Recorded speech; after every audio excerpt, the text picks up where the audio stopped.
Here are some tips and some tricks in Blender 3D, and if you love Blender as much as I do, I think you're really going to enjoy this.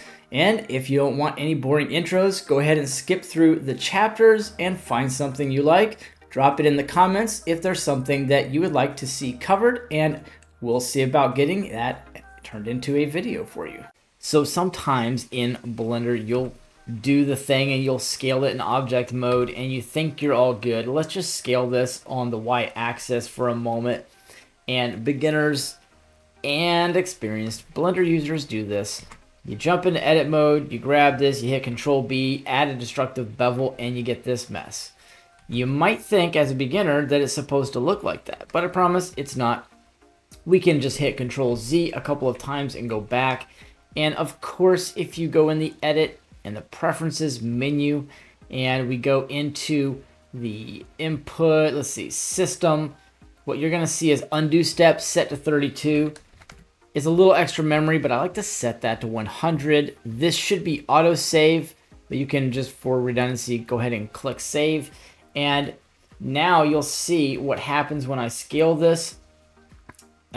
Watch the scale here on the Y, S and Y. It's going out of scale. That's not the proper dimension for it.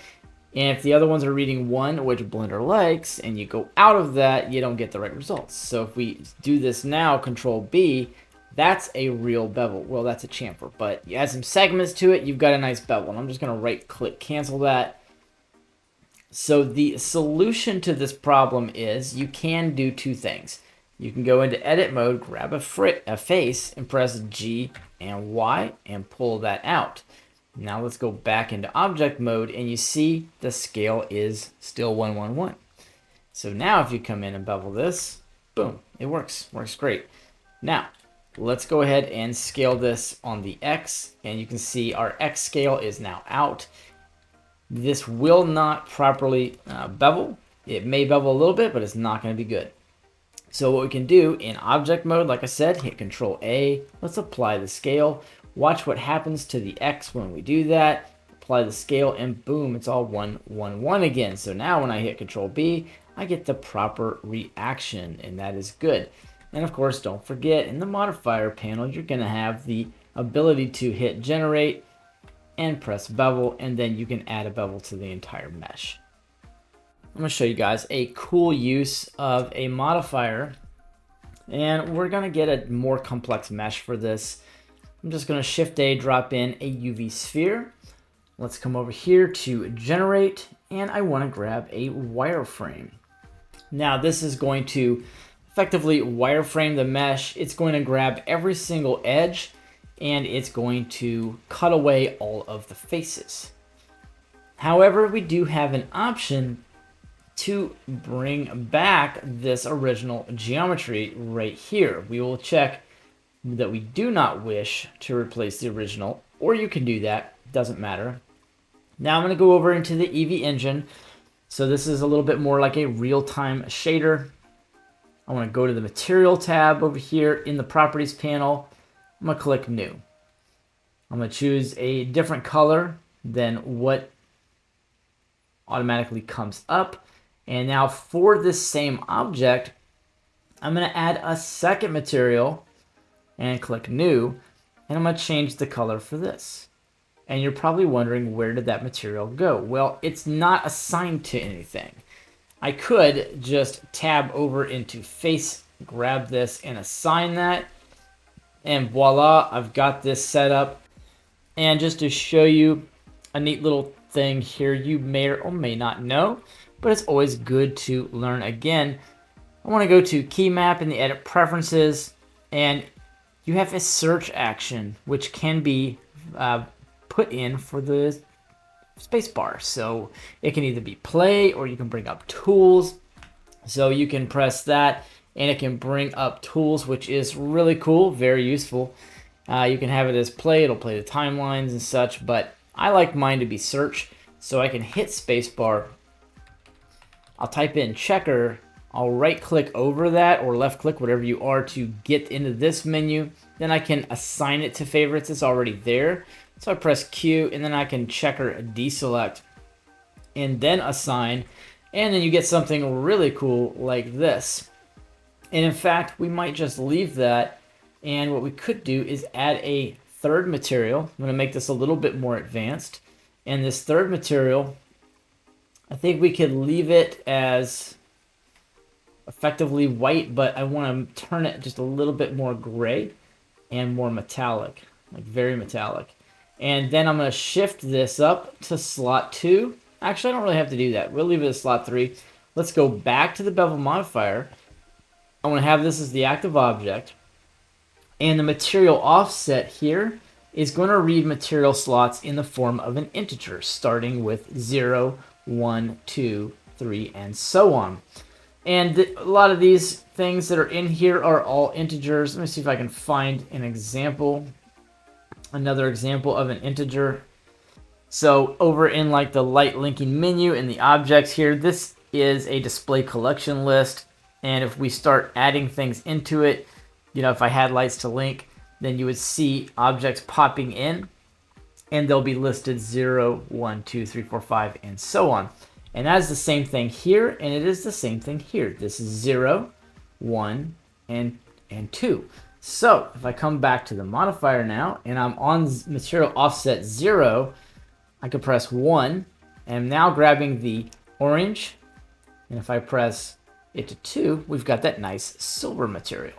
So that's one way you can do this and make it look really cool. And then of course you can change the thickness all that you wish. And there's also a vertex group. We're going to go over that as well. So let's do something a little bit more interesting.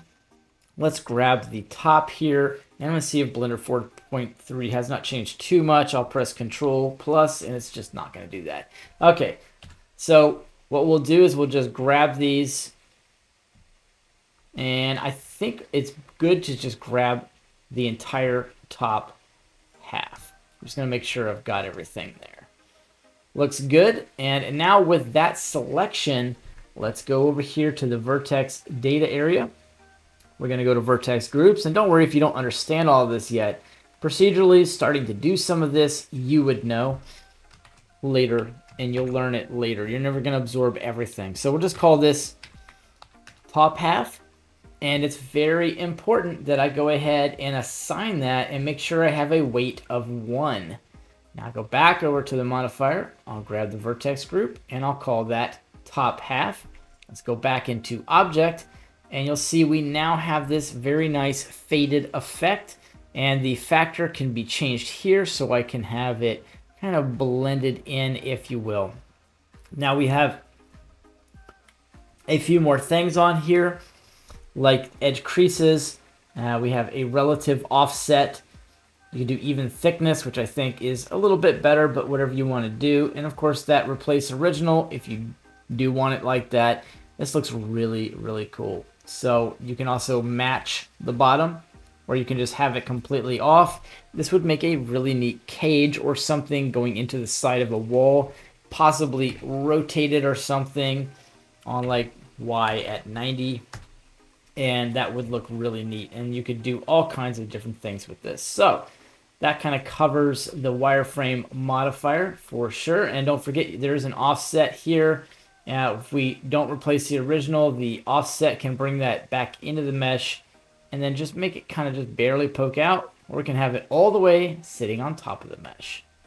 This next tip is going to be really good for people who are trying to do 3D printing, texturing, or other types of instancing using geometry nodes and general mesh and bevels. Now, if you were to just check this out the way it is and try to run a bevel right here, we do a Control B. We've got something really weird going on, and I'll just Control Z back so that's not there. We don't have an extra edge. Now, I need to inspect my mesh. Let's go ahead and pull up item, and I can see my scale is 111, so what could the problem be? Well, in order to see that, you'll need to go to Edit, Preferences, turn on Developer Extras, come over, let's jump into Face Mode, and we can do a couple different things in the Mesh Edit Overlays. Number one, we can turn on the face normal direction and see what's going on. I apparently have something going on here, and I like to grab a face and hit H to hide. I can see this pesky little normal is inside where it shouldn't be. Alt-H will bring that back.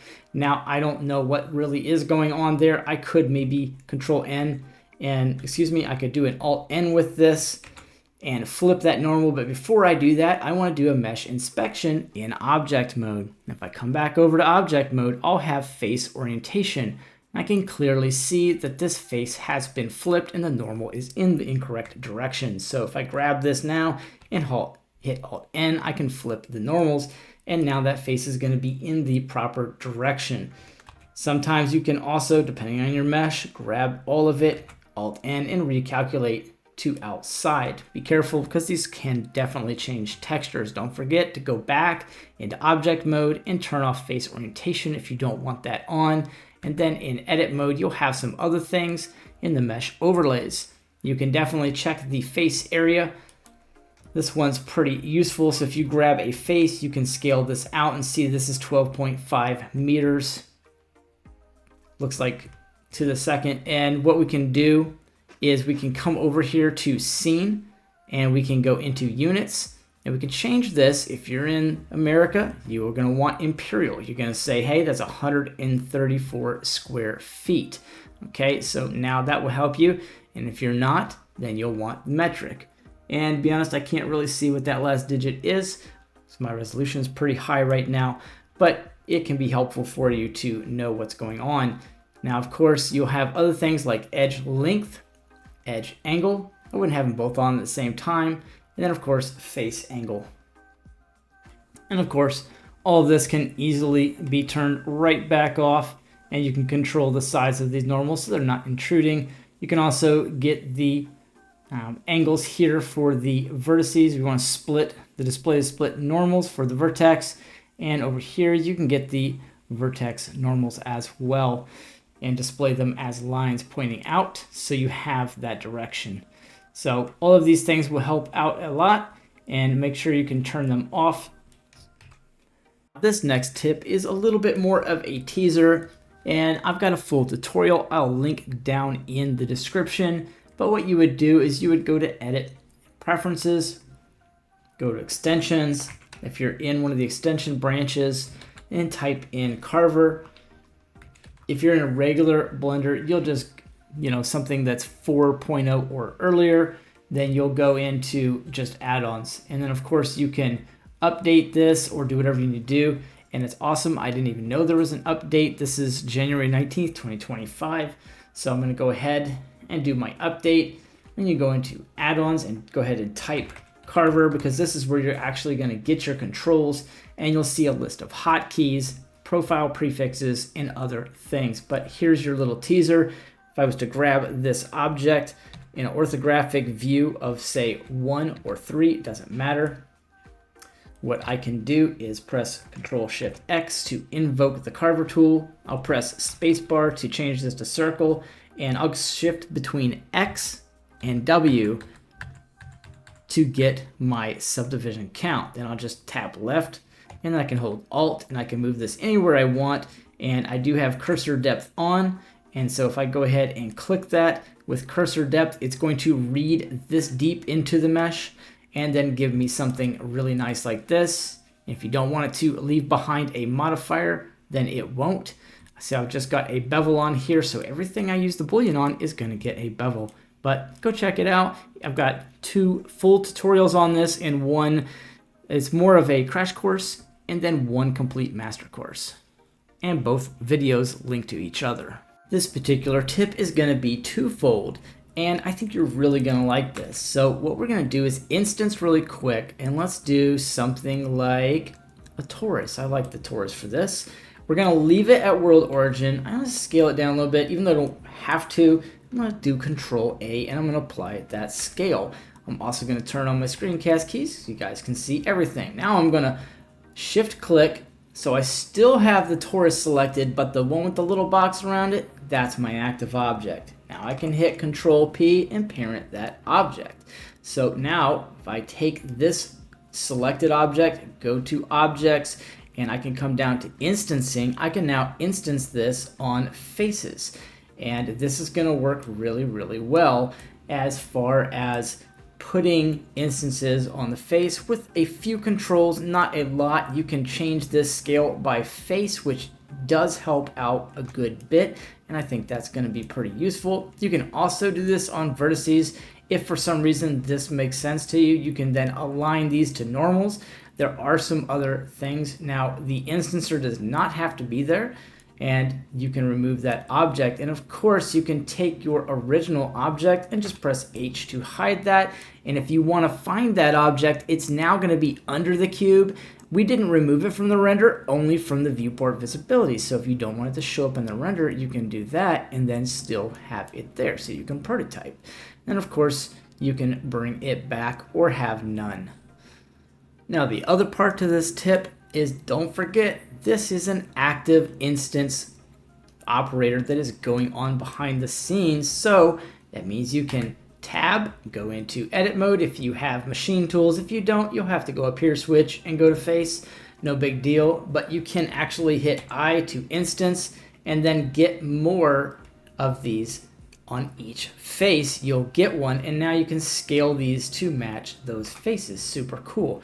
And if I extrude this up, it's going to do that again. So this could be very, very useful for you in doing instance objects. Very quick and very simple. And of course, the limitations to this is like you can't do in geometry nodes where you can do face selection. This literally is going to instance on everything. So that's the only limitation, other than the fact that you can't necessarily quickly change out the instance object. But there is one little quick workaround. If you were to take this, and let's just say we want all four of these sides and this bottom piece, I could technically separate this by selection if this doesn't hurt your mesh object. And then I've got two objects and this one no longer has that instance on it. Then I can come over here and then begin to fix the instances on the faces like that. That is one option if that works out for you. Now it's time to look at one of my absolute most favorite modifiers. It's going to be the mirror modifiers. So fun to use, and it's extremely versatile, and everybody can basically use this. So if you go in and you grab a side with the mirror modifier and you extrude, it's going to extrude on the other side, right? You know that. But did you know that if you select all and hit G and X, you actually can split these apart, which is a little bit more of the design. And from here, you can begin to bevel this down and make feet, maybe for a robot or something like that. Well, Eevee Engine now takes out a ton of the work. You can just displace in a few clicks. In fact, it's really not difficult enough that I have to have a long tutorial, but I will go over a couple things that'll help you guys out. Polyhaven.com is usually my first stop. And what we're going to do is we can pull any one of these materials and let's see, let's find something good. Kind of like this. I like this rock right here. This was made 5 years ago, but whatever. I'm going to drag this out. I want to put it in as 4K. I'll go ahead and download that. And once that downloads, I'll jump back into a fresh copy of Blender and let's pull this up. I've got to extract that real quick. And just if you guys don't have a folder set up, I would advise doing that. Try to keep something on the desktop that is basically for any textures. So I'll just call this my new rock folder. Let's hit enter, select, extract. Should take a second or so. Now that's done. It'll be very easy. Delete the default cube. We got to do it. And instead of pulling up a plane, let's pull up a grid. And the grid should be subdivided quite a bit. I'm going to do 100. And that's going to give us a lot of geometry to work with. We can even do a subsurf on this after it's all said and done. Let's get a new workspace here. And we're going to call this a shader editor. We're going to do a comparison afterwards, so you guys can see what we had to work with before. That grainy cycles, just not fun. Not fun to work with at all. And doing this in real time is so much better. So with Node Wrangler enabled, Shift Control T, then go find your texture. Pretty simple. And if you did download from them, you don't click the blend file, go into the textures, select them all, hover the mouse over it, and hit enter. Now let's jump over into the Eevee engine. It's going to take a second. All right, cool. It's a nice texture. I really like it, but you can't see anything yet. And I do want to make sure, yep, got the graphics card going. Let's see, we are in Eevee engine. That is good.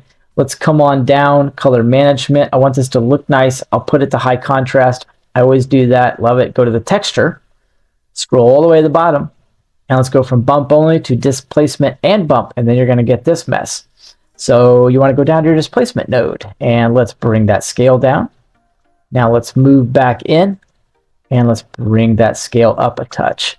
I think this looks really, really, really nice, and it's going to work well as rotating the lights across here, and we'll get some nice shadows and get some good lighting.